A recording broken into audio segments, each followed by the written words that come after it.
V. Angela Yee, Charlamagne the God. We are the Breakfast Club. Hey, and drop one of Clues bombs for Tribe Called Quest yesterday, too, man. They killed it. They got busy at the Grammys. They brought out Busta Rhymes. Consequence made it on. Yep, Consequence made it on. I see Busta Rhymes made a statement. What did he call Donald Trump? The Orange... I think we have that. President Agent Orange. I wonder why they didn't just say his name, though. I wonder if because nobody really said Trump's name like that. I wonder if they told him not to say his name on stage. Well, let's get to the rumors.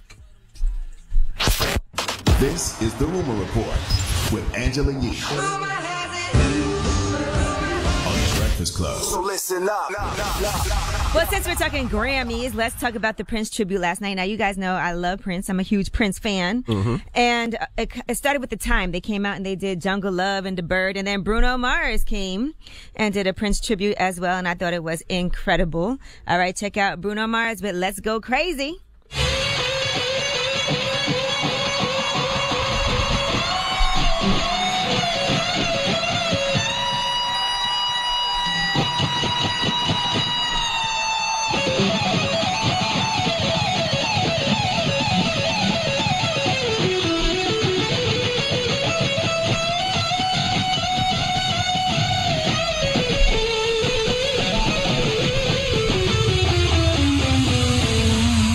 Drop on the Clues bombs for Bruno Mars. He killed it. That young man is talented. He is. He's incredibly talented. If you didn't see it, you guys got to go back and watch Bruno Mars. He killed it. Listen, I don't know what he checks on the census, but he is talented. Yeah, what is his background? He was born in Hawaii. I think he was born and raised in Hawaii. And he's also part Filipino, something like that. Cool guy, too. Other on the census. All right, the other good news about Prince is starting on Sunday. If you're a big fan of Prince, you can stream most of his music. 19 of his albums now available on iHeartRadio, Spotify, Apple, Pandora, Amazon Prime, everything now. So for a period of time, Tidal was the only one streaming Prince music. But now if you have any of these streaming services, you can also hear some Prince. I'm so happy I got to meet Prince at one time in my life. It was brief. And I actually got to go see Prince perform live. That was exciting for me. Mm-hmm. I saw him float in person. Sure did. I was there. We were all there. All right. He had a cape on. Had a cape on, a purple cape at 6 a.m, floating away. Now, Prince actually used to own property in Turks and Caicos.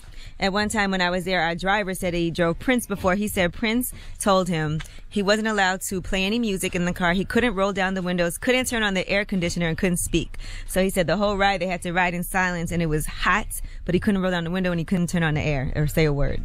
And that was Prince's instruction. No, he should have just been breathing in all that air. He was fine with it, but he was just... should have enjoyed being in that rare space and just breathed in that purple air. All right, now let's discuss Nick Cannon. What is going on here? Now, Nick Cannon had made a joke at one of his stand-ups, right? And he said something about how NBC wasn't making him act differently and show less swagger, and he said that meant they were making him lose his black card. This was during a stand-up. Little comment. Only thing is that he has a contract with NBC. He can't speak about them without running it by them first, and his joke had executives thinking that he was disparaging to them. So NBC learned about the comment. They learned that it would air during his comedy special on Showtime. And they found out about it because he was promoting on the Howard Stern show. So now, this morning, Nick Cannon has posted, I write this from a deeply saddened and dolorous mindset after days of deliberating over some extremely disappointing news that I was being threatened with termination by executives because of a comedy special that was only intended to bring communities closer together. I was to be punished for a joke. This has weighed heavy on my spirit. It was brought to my attention by my team that NBC believed I was in breach of contract because I had disparaged their brand. So he goes on to say, there is no amount worth my dignity or my integrity. I have loved hosting America's Got Talent for the last 8 seasons, watching talented, brave, and courageous Americans accomplish their dreams in front of millions has been nothing but a joy, and everyone has been a pleasure to work with. But my soul won't allow me to be in business with corporations that attempt to frown on freedom of speech, censor artists, and question cultural choices. So it looks like... So what the hell happened? He quitting? Yeah, it looks like he's about to be out of there. He said it's never been about the money. He said it's difficult to walk away from the fans, the people who love me on the show. This hurts tremendously. Well, Nick Cannon caked up. He got it. He got it. Nick Cannon caked up. You can walk out there. He can walk away from the situation. Sure can. I don't mind you making a stand. Right. So it's probably also bad for just how you feel. Like, we had this great relationship with this network. I thought they were supportive of me. I made a joke, and now, bang, you threatened to fire me. And they got a lot of other things going on. Just don't quit to be a rapper full time. We don't need that, Nick. Right. Nobody needs that. Maybe in his contract, he should have said, unless it's part of a stand-up or something. I don't know. Because if you sign a contract and they say that, and then you made a joke without running it by them, because if in the contract it said you have to run anything by us, you know. All right, Love and Hip Hop Hollywood. Apparently now they're saying that you really can't fight on the show anymore. So once you sign your paperwork there, you are agreeing not to fight, or else there's going to be some very severe penalties, as in they're going to take some money out your check. So why Love and Hip Hop Hollywood? I guess they fight a lot, and now there's this clause in the contract, and they're have to agree not to do that.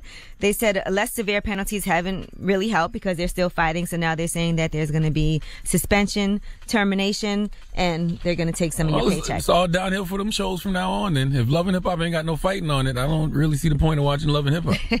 I'm gonna watch for the Creep Squad. Can it exist? Oh, okay, that is true. But you know what? People are probably getting sued because you go on the show, you want a safe environment, and then they get knocked in the head with glasses. Man, that brand is built on fighting.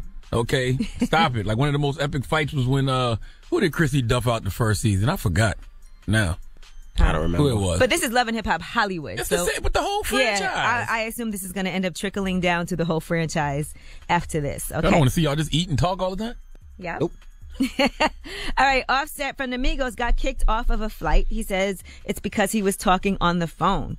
Now, he had posted a video. He was going in on American Airlines. He said he was talking on the phone before they took off, and that's why they actually removed him from the flight. And he must have been talking mad long because they give you about 5 chances. Yeah, like, sir, they you're tell on the phone. you. Sir, you got to get off. Sir. Jeesh. Quavo and Takeoff stayed on, by the way. No, they didn't. They did for real? I would too. That's foul. How are we all going to get on another flight? No, man, we amigos. Everybody got to leave the plane. No. It's not amigo. Everybody got to leave the Everybody plane. gotta get off. Me amigo, my amigo. All right, but then again, all right. If I'm on a plane, we all on the plane, and I'm talking on the phone, they kick me off. Y'all getting off of me? No. No, but we ain't all Absolutely amigos. not. We're the Breakfast Club. That's the difference. This is different. It's rare you see all 3 of us anywhere at the same time anyway. So that's your dumb ass. We don't be together that much anyway, and now you want to talk on the phone and ruin it? All right, well, I'm staying on the plane. Now, logically speaking, it's easier for Offset to just book his own flight and get on the next one than all of us. But he had to get on the private Because then jet. now they all got to get off. Now all security, everybody got to get off with us. That don't make any sense. All right, peace, bro. Right. See you when we get there. I'll get your bags for you when we land. That's foul. Damn. All right, well, I'm Angela Yee, and that's your Rumor Report. All right, thank you, Ms. Yee. Shout out to Revolt. Our family at Revolt. We'll see you guys tomorrow. Everybody else, the People's Choice Mix is up next. We're going to start off with that DJ Khaled.